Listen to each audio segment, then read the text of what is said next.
Hello friends, તો આજે આપણે બનાવીશું પરોઠા, વાલર બટેકાનું શાક અને સંભારો। તો સૌપ્રથમ આપણે પરાઠા બનાવીશું। તો તેના માટે આપણે ઘઉંનું જાડું અને ઝીણું બંને મિક્સ કરી અને લીધો છે। તો તેને સારી રીતે આપણે તેને ચાળી લેશું।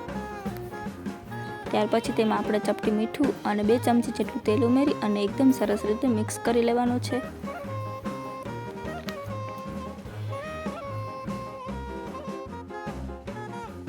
તો એકદમ સરસ રીતે મિક્સ થઈ જાય ત્યાર પછી તેમાં થોડું પાણી ઉમેરતા જવાનું અને એકદમ સરસ રીતે સોફ્ટ લોટ બાંધી અને તેને 10 મિનિટ માટે ઢાંકી અને રેસ્ટ આપી દેવાનો છે।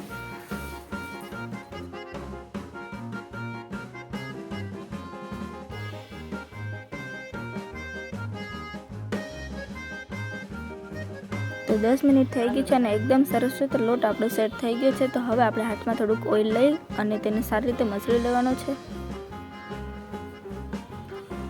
તો લોટ એકદમ સરસ રીતે મસળાઈ ગયો છે। તો હવે આપણે તેમાંથી રોટલીના માપના નાના લુવા કરી અને નાની સાઈઝની રોટલી વણી લેશું। રોટલીના સાઈઝનો નાનો લુવા લઈ અને તેના ઉપર થોડો કોરો લોટ ભભરાવી લેશું અને એકદમ સરસ પતલી સાઈઝની રોટલી વણી લેવાની છે।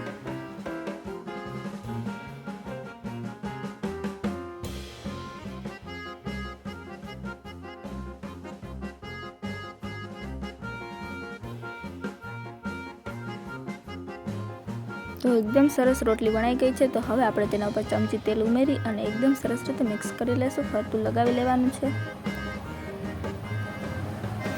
અને આવી રીતે ફોલ્ડ કરતું જવાનું છે અને આવી રીતે બીજી સાઈડ થોડો કોરો લોટ ભભરાવી અને આવી રીતે પાછું ફોલ્ડ કરી દેશું અને પાછો ફરીથી કોરો લોટ લઈ અને તેને પાછળથી કોરા હાથે વણી લેશું।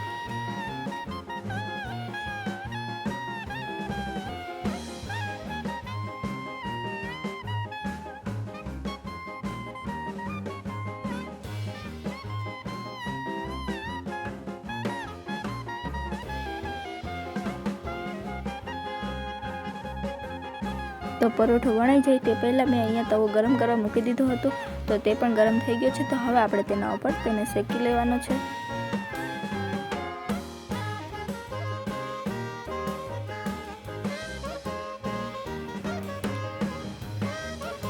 તો હવે એક સાઈડ ચડે એટલે તેને આપણે પલટાવી લેશું અને તેના ઉપર થોડુંક આપણે દેશી ઘી લગાવી દઈશું અને તેને ફરીથી પલટાવી લેવાનો છે।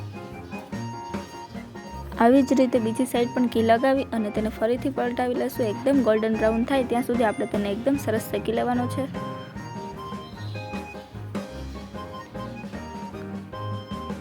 તો તમે જોઈ શકો છો એકદમ સરસ રીતે આપણા પરોઠા બની અને તૈયાર થઈ ગયા છે। તો આવી જ રીતે આપણે બધા પરોઠા તૈયાર કરી લેશું।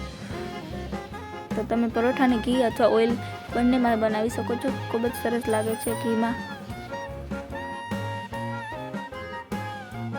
તો આવી જ રીતે મેં બધા પરાઠા બનાવી અને તૈયાર કરી લીધા છે। તો હવે આપણે તેને સાઈડ પર મૂકી દઈશું અને શાક બનાવી લેશું। તો શાક આપણે વાલર બટેકાનું બનાવવાનું છે। તો વાલરને મેં એકદમ સરસ રીતે ધોઈ અને તેને સાફ કરી અને આવી રીતે ઝીણી સુધારી લીધી છે। તો હવે આપણે કુકરમાં 2 ચમચા જેટલું તેલ ગરમ કરવા મૂકી દઈશું। તો આ શાક આપણે વ્રત ઉપર ખાતા હોય તો આપણે તેમાં રાઈનો ઉપયોગ નથી કરતા। ત્યાર પછી ગરમ તેલ થાય એટલે તેમાં 1 ચમચી જીરું અને બટેકા અને વાલોળને ઉમેરી દઈશું અને 2 મિનિટ માટે એકદમ સરસ રીતે સાતળી લેવાની છે। ત્યાર પછી તેમાં લાલ મરચું પાવડર, હળદર, ધાણા જીરું પાવડર અને સ્વાદ અનુસાર મીઠું ઉમેરી દઈશું અને સરસ રીતે મિક્સ કરી લેવાનું છે।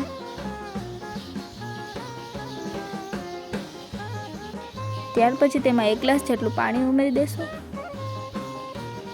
તો આ શાક બનાવવામાં મેં વઘાણીનો ઉપયોગ નથી કર્યો કારણ કે આ વ્રત માટે બનાવેલું છે। જો તમે વ્રત વગર ખાતા હોય તો તમે વઘાણી અને રાઈ બંને ઉમેરી શકો છો।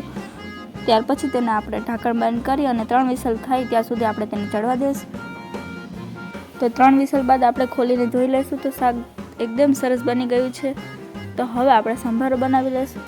તો હવે આપણે સંભારો બનાવવાનો છે। તો સંભારો બનાવવા માટે એક કઢાઈમાં 2 ચમચી જેટલું તેલ ગરમ કરવા મૂકી દઈશું। તેલ ગરમ થાય પછી 1 ચમચી જેટલી જીરું ઉમેરી અને ત્યાર પછી આપણે તેમાં ઝીણા સમારેલા ટીંડોરા, કોબી, ટમેટા અને મરચાં આ બધા ઝીણા સમારી અને ઉમેરી દઈશું અને 2 મિનિટ માટે સાતળી લેવાના છે। ત્યાર પછી તેમાં ચપટી હળદર અને સ્વાદ અનુસાર મીઠું ઉમેરી અને તેને 5 મિનિટ માટે ઢાંકી અને ચડવા દઈશું। તો 5 મિનિટ થઈ ગઈ છે. તો એકદમ સરસ રીતે આપણો સંભારો તૈયાર થઈ ગયો છે. તો અહીંયા મેં શાક અને સંભારો બનાવવામાં રાઈનો ઉપયોગ કે વઘાણીનો ઉપયોગ નથી કર્યો. જો તમે વ્રત વગર બનાવતા હોય તો તમે જરૂરથી ઉપયોગ કરજો. અને આ રેસીપી જો તમને લોકોને સંભારો, શાક અને પરોઠા ગમ્યા હોય તો મારી ચેનલને લાઇક, શેર અને સબસ્ક્રાઈબ કરજો. Thanks for watching.